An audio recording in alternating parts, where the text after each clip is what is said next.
This week, we are visiting with many of our team members and seeing what they have been working on. This is the White Knuckle Web Show. Is that not the most epic sit in a tree stand? I'm pretty sure it's a yes, it is. Oh my God, he's giant. The shot looked good.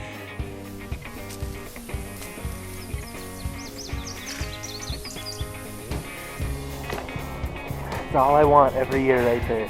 Look at this thing. What do you think of that? That is huge. Bam! Perfect. Came right in.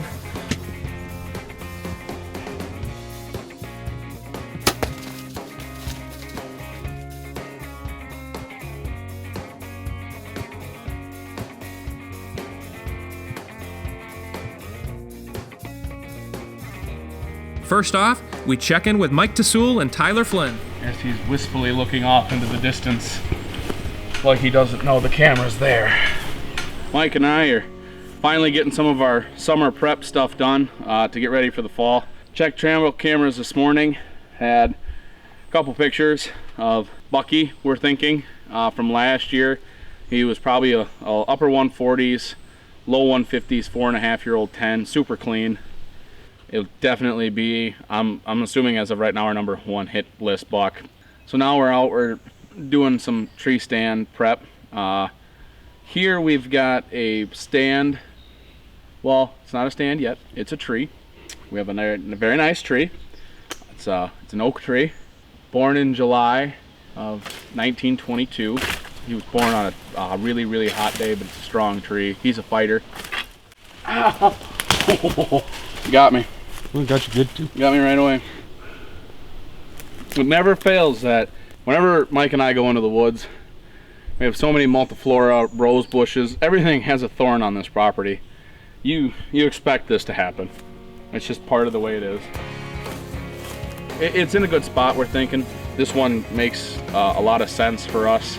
It's a pretty easy access. We can just come off of the hayfield behind us and pop in, but what's nice about it is there's a bedding area ahead of me off of this point, and then behind me here there's a bunch of oak trees up this draw.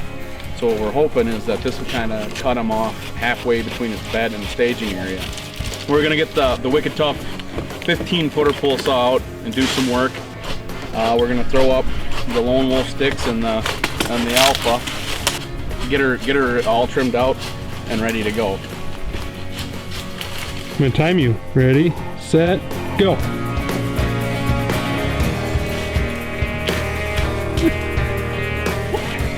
"34 seconds.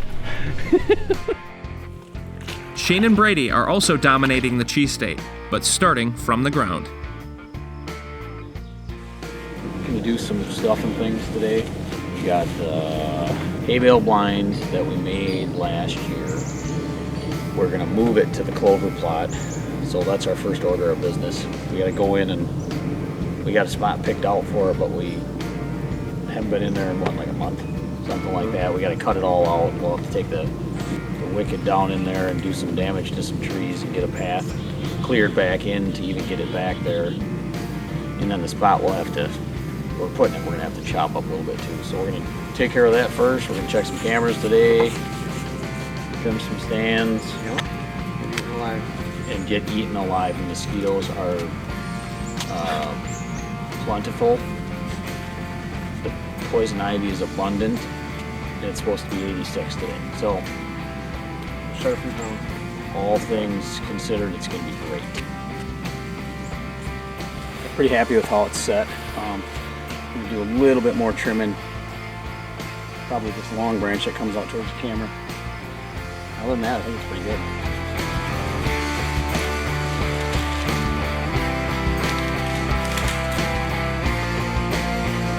So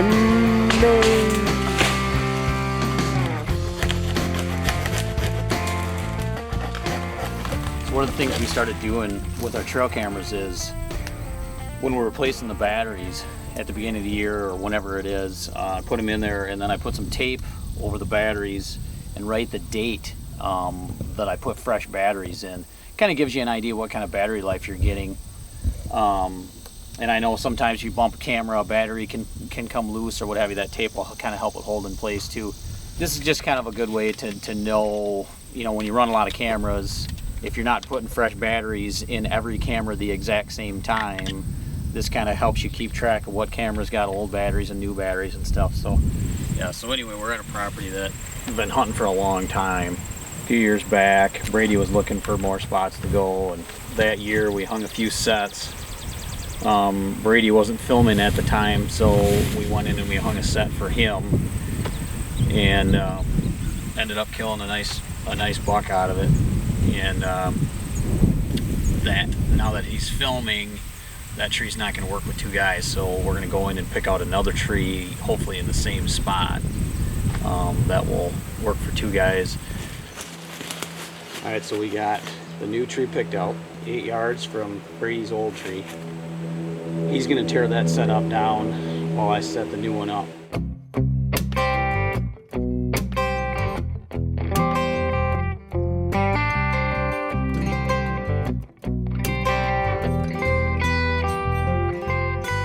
Trimming stands has got to be the worst job on earth. I can tell you with the utmost certainty, however, you will never shoot what you can't see. If you don't trim, you lower your odds. It's as simple as that. Meanwhile, in Kentucky, John Mulligan is busy getting started on some new ground. Mike and I are in the middle of suburbia.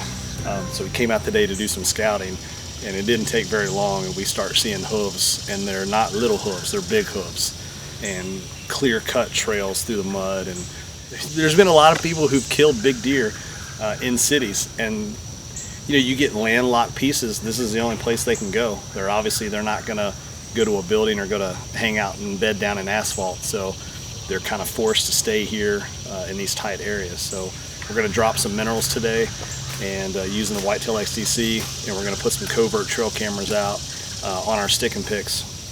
And then Mike works near, so he can check these on his way home from work or to work and things like that. So keep an eye on it, see what we got.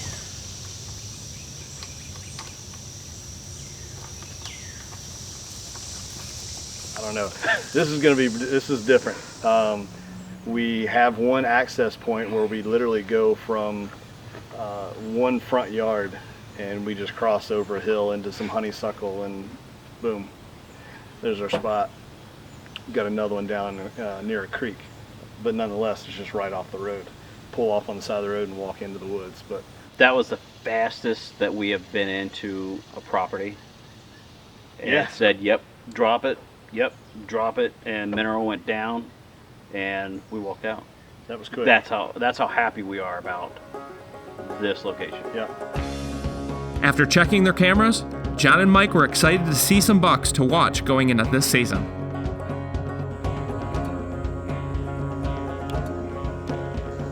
With a few bucks to go after, John was all the more motivated to pick up his new Elite and to start practicing, making sure that he's ready for that moment of truth when it hopefully comes this fall.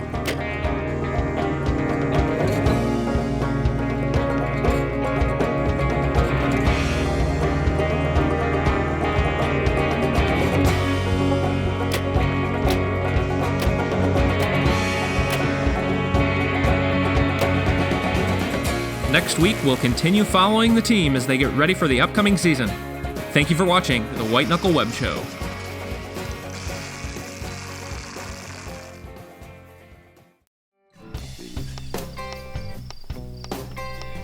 I really like the setup that I got going with my trail cameras. I'm really happy with the covert video that I get out of the trail cameras. You know, it's just almost like you're sitting on a stump, 10 feet from the animal taking the video with my big camera. It's so good.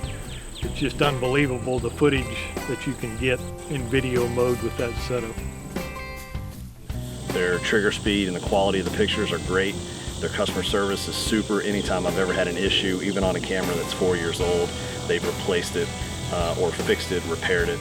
I've run a lot of different cameras, and then finally we got hooked up with covert, and now I finally got a camera that works. I can't say enough about the quality of the photos. the trigger speed, everything, you know, there's so much that gets caught up in trigger speed and all that. All I know is when deer walks in front of a covert, it takes the picture. It's a good picture too.